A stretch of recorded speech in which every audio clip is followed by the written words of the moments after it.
The Berlin Summit 2024 refers to the 10th summit of the Berlin process, which took place on October 14th, 2024 in Berlin. This summit is part of a diplomatic initiative launched by Germany in 2014 to bring the Western Balkan states closer to the European Union. Participating countries include Serbia, Albania, Bosnia and Herzegovina, Kosovo, Montenegro, and North Macedonia. The summit was chaired by Federal Chancellor Olaf Scholz, with the participation of EU Commission President Ursula von der Leyen and representatives of 9 EU member states and international organizations.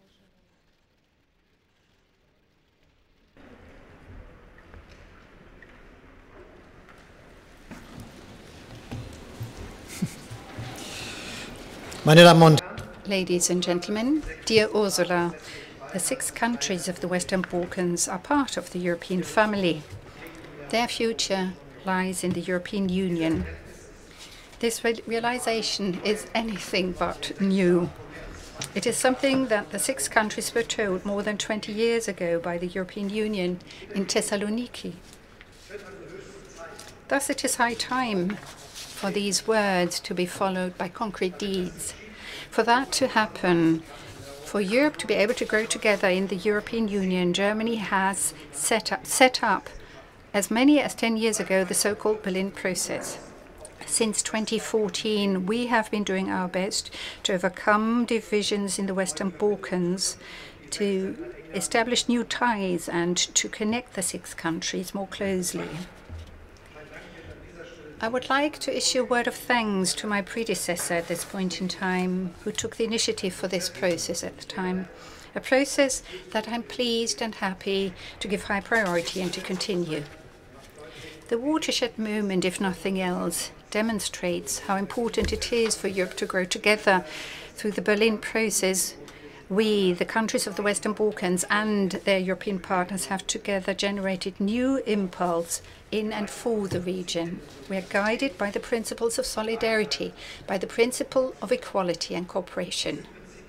These principles have also characterized our anniversary meeting today, a meeting at which we have been able to make important progress, which will facilitate the lives of the citizens in the region. To give you one example, the action plan for the common regional market that we have just signed. The 6 countries in this action plan agree on even closer economic cooperation for economic areas that include 17 million inhabitants. It will be helpful, and that is important to me personally, to better coordinate the social and labor standards between the countries and the region and to further facilitate mobility between the countries. A second example is the mobility agreement to enhance the exchange of students. The agreement stipulates that students can study at universities and higher education institutions anywhere in the region. Thus, a generation grows closer together. They live together, they learn together, and they study together. We also agreed a joint declaration today to enhance and closely cooperate our fight against irregular migration and organized crime. We also agreed an action plan on combating plastic waste, and an agreement to more quickly implement the Green Agenda for the Western Balkans by 2030, which is supported by Germany through the Regional Climate Partnership between Germany and the Western Balkans, which we agreed last year. 1.5 billion euro have been budgeted for by 2030, and half of that will have been paid out before the end of the year. These are all examples providing proof of how the Berlin process is helpful in concrete terms in overcoming borders between the countries and the people who live there in their minds. How important that is visible day in, day out, every time anew. Even today, conflicts rooted in the past make the cooperation difficult, and we talked about that too today. The dialogue on normalization of relations between Serbia and Kosovo is not developing in a way that is satisfactory. In my exchanges with both parties, I've insisted on them implementing fully their commitments, because this is important for the citizens and for the future of these 2 countries in the European Union. And in other countries too, we have to state that there is a nationalist rhetoric, a divisive rhetoric. This constitutes a danger for the growing together and the coexistence in peace and prosperity, because it is clear that these countries will only be able to accede to the European Union together. The more important is, therefore, the regional initiative to establish good neighbourly relations, which has been passed today by all 6 Western Balkan states. In this initiative, they underline their attempts to bring about reconciliation and to settle conflicts in the spirit of partnership. We've been successful in making headway with CEFTA. This will raise the regional cooperation to a higher level. Germany and the Special Representative of the Federal Government for the Western Balkans, Manuel Sarrazin, have been working hard for more than a year to make this step come about. And I'd like to thank Kosovo to have opened up a border checkpoint for Serb goods on a permanent basis up front. That is a demonstration of the spirit of the Berlin process, to promote the growing together of a region where people are united by much more than divides them. Ladies and gentlemen, we look back to 10 years of the Berlin process, to a success story. I'm determined to continue to write that story of success, and I hope that it will not take another 10 years for all 6 countries to finally become members of the European Union. Thank you. And I'd now like to ask the President of the EU Commission to take the floor. Everyone, we had a very good meeting. Thank you very much for hosting this meeting here and inviting me, dear Chancellor, lieber Olaf. I was glad to be here to mark the 10th anniversary of the Berlin process. First of all, it was an occasion to look back on a decade of progress with our Western Balkan partners, because the Berlin process has always been the advocate, the architect, and the anchor of a solid bond between us. And we thank you for that. A lot has changed, of course, in 10 years. Times of conflicts, wars, and turmoil have brought new awareness inside the European Union. The awareness that a larger union is also a stronger union, and that it was our responsibility to bring aspiring members closer to us. This is why we have been extending to the Western Balkans the very same solidarity measures that we have taken inside our union. One example is the energy crisis. We have helped Western Balkan households to cope with the high energy costs through our energy support package of 1 billion. We are now building energy infrastructure to make the Western Balkans more energy independent with the 30 billion euros of investment plan. Or another example is our cooperation of civil protection. We all have fought the wildfires of this summer and the recent floods in Bosnia and Herzegovina side by side. And all this practical cooperation has run in parallel with progress on the European path. And this brings me to my second point. It was not the case 10 years ago, but today enlargement is very much at the top of our agenda. When we are looking towards the future, we are looking at a future where all 6 Western Balkan partners are part of our European Union. To get there, I believe we must draw on the lessons of the 2004 enlargement. The first precondition is alignment with our core European values, the respect for democracy and the rule of law. And the second precondition is early economic integration. And this is why the Berlin process plays a key role. It has always been the driving force behind regional economic integration. And so the Berlin process became the promoter of the common regional market, the Western Balkan 6 common regional market. It is essential that this common regional market functions smoothly, because it allows the Western Balkan companies to trade, to innovate, and to create good jobs. And because it brings the region closer to us and the economies closer to our single market. So I very much welcome the agreement found last week with the CEFTA at the CEFTA level. I welcome in particular that restrictions on exports from Serbia to Kosovo will be lifted. I congratulate both sides on showing such political will. And I congratulate you, Olaf, for Germany's skillful mediation efforts, because this is a very concrete step towards normalization. And I also welcome today the signature of the new action plan for the common regional market. The better the common regional market functions, the better the Western Balkans economies can be, step by step, integrated in our European single market. And this is my third and last point. We needed a bridge between the common regional market and the European single market. And this bridge is our growth plan for the Western Balkans, 6 billion of investment. It is no coincidence that I chose to launch this growth plan last year at the Berlin Process Summit in Tirana. The reason is very simple. The growth plan and the Berlin process are interwoven. With the growth plan, we kind of open the door to specific sectors of the single market. To use this opening, the Western Balkans need to adopt relevant reforms to have a level playing field. And these reforms are in return supported by European investment in each country. And progress is tangible. We asked our partners to develop their own reform agenda under the growth plan. Today, I'm pleased to report that 5 out of 6 reform agendas will be adopted this week. And this means that payments of 6 billion euros in total of the growth plan can start flowing before the end of the year. This would never have been possible without the Berlin process. So the hard work of the Berlin process is a success story. It is a windy road. We are moving forward, but we are moving forward, and many thanks again for hosting the Berlin process here today.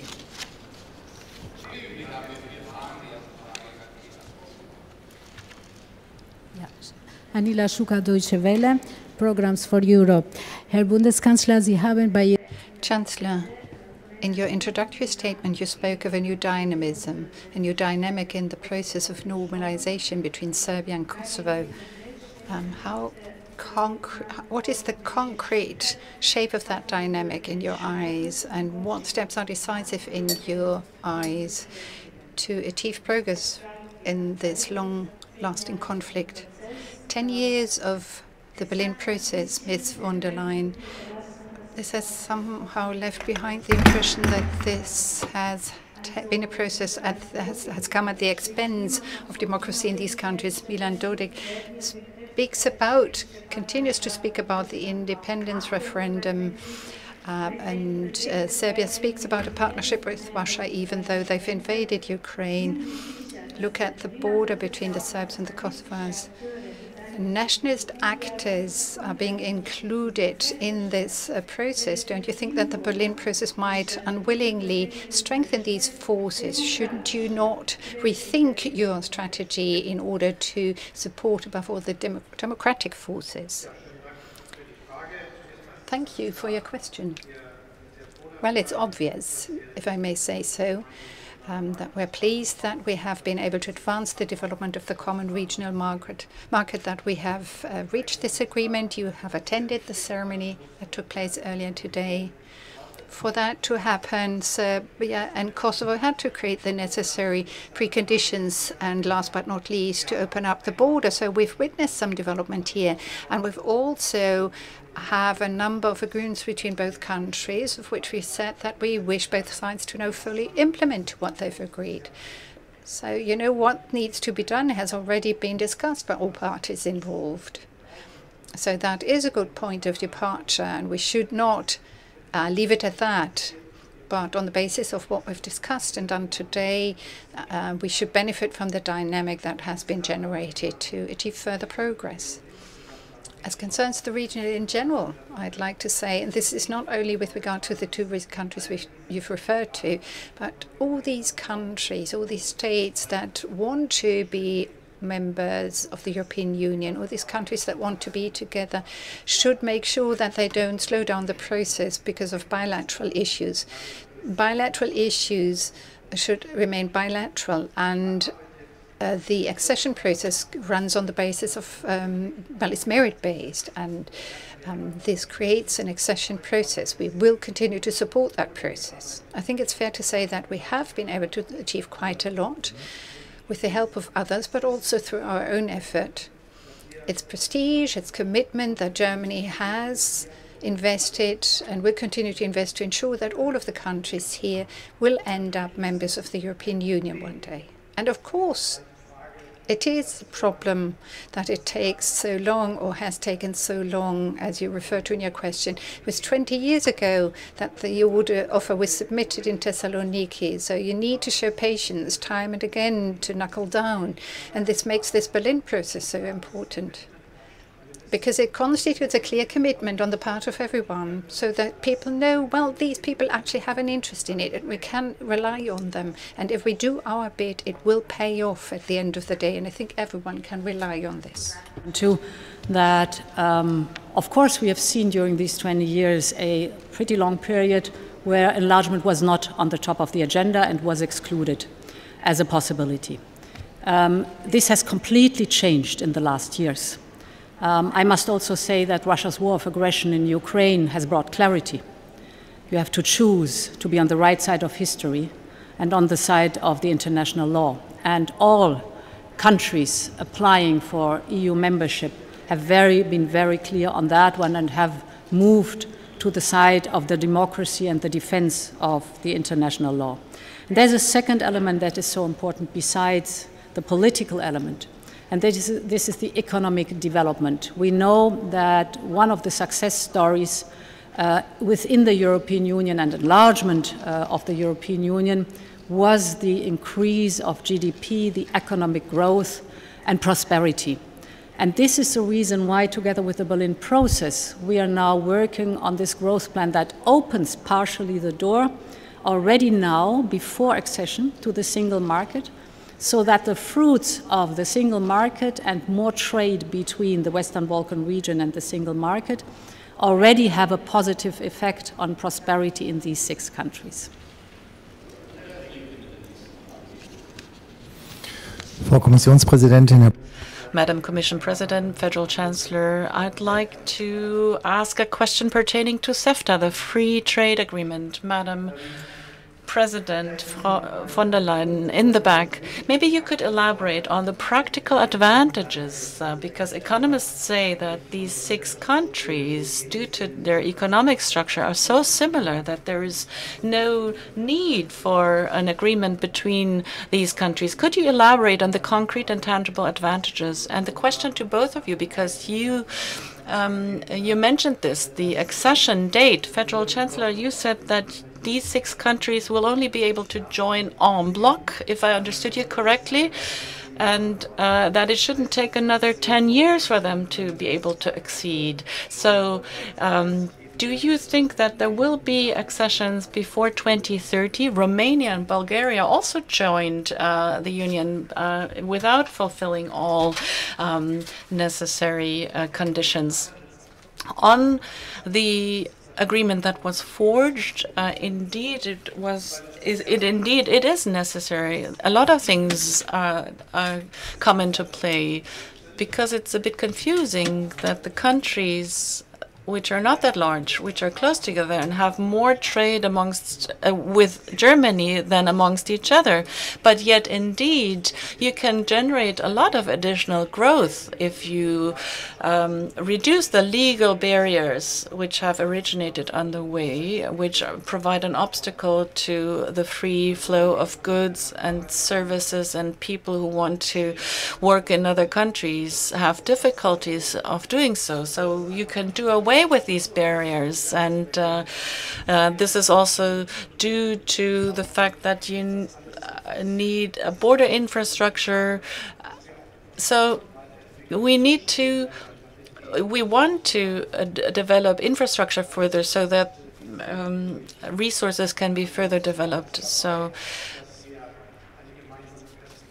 of course, we want to develop a joint perspective for all, but there will be countries who will have concluded accession talks earlier, and fulfill other conditions. We will not hold them back, but everyone needs to know that they belong to a joint future and that you cannot mutually block each other, but in the end you can create the necessary conditions by your own work to accede. Important at the CEFTA agreement, the unblocking of the process. Very important is the fact that there is political will to work together. So the psychology behind it is also important. The growth plan actually is very clear that it says you cannot block the others. You have to work on your growth plan individually. So the only one you can block is yourself.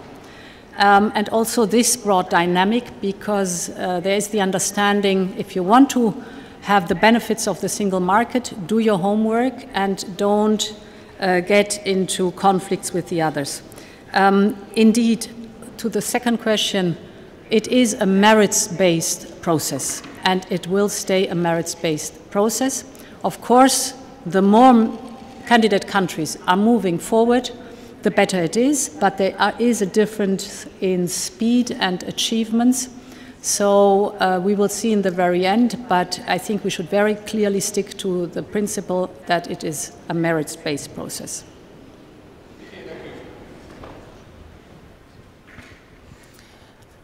Chancellor Scholz, Taiwan has put its military on high alert because of military exercises by China, which are according to China, targeted at any kind of attempt of gaining independence. How concerned are you about that, and how are you proposing you and your European partners react? And Madam President, the United States has announced new sanctions against Iran, against its oil sector. Is the European Union planning anything similar, and if yes, when? Wir haben eine klare Politik. We pursue clear policies as far as Taiwan is concerned. This remains unchanged. We take a close look and monitor closely. For us, it is clear we assume that no one tries to change the situation between Taiwan and the People's Republic of China by the use of force, but of course we will continue to monitor closely. Council took a decision on sanctions on Iran. The reason is that Iran is supporting Russia's drone and missile terror against innocent civilians in Ukraine. The daily killing and the death of innocent people that we see would not be possible without the supplies and the supply lines by Iran. And therefore, these sanctions against Iran are sending a very clear message. Contributions to terror and Russia's illegal war of aggression have serious consequences. Vielen Dank, Frau Präsidentin, Herr Bundeskanzler. Es kommt ja nicht so häufig. Madam Commission President, Federal Chancellor, I would like to take this opportunity and ask a more fundamental question pertaining to your cooperation. In recent times, we've seen divisions also when it comes to punitive tariffs on e-vehicles. What does this mean? You could also call it a dispute. What does this mean for your future cooperation? And Madam von der Leyen, how confident are you that by the end of the month you will come to a solution with China for these punitive tariffs not to enter into force? Fragend. Well, by asking a question about something, you're not necessarily turning it into a fact. We are on the phone very often with each other, and we used the technological means at our disposal to stay connected. And we do this in detail. It helps coordinate our policies. The questions I have to address and that we've talked about as a Chancellor are, of course, also subject of our discussions. I am hopeful that there will be an agreement by the end of October with China.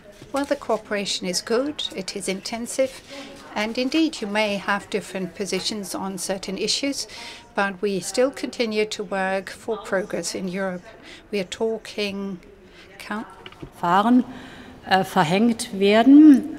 These countervailing duties, this is about injecting fairness, creating fairness for the production site Europe, that we establish a level playing ground and that those who access our markets do so under fair competition conditions and compete with others following those rules, and that we avoid distortions that result from the fact that outside of Europe subsidies are being granted to the producers. We are negotiating with China. We are negotiating about the kind of countervailing to be granted.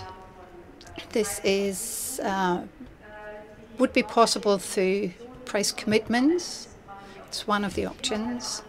These are things that are being put on the table, and negotiations end once the last bit has been negotiated. It's important to make the point that these negotiations can also continue beyond that date at which the countervailing duties would come into force. This is important. The negotiation process does not stop abruptly the minute the countervailing duties take effect or come into effect, but that the negotiating process can also continue beyond that date. Important is our objective to ensure that the subsidies are being in a way countervailed through in one way or another. Gut, mein Lieber, damit ich auch sehe, dass wir in der Lage sind.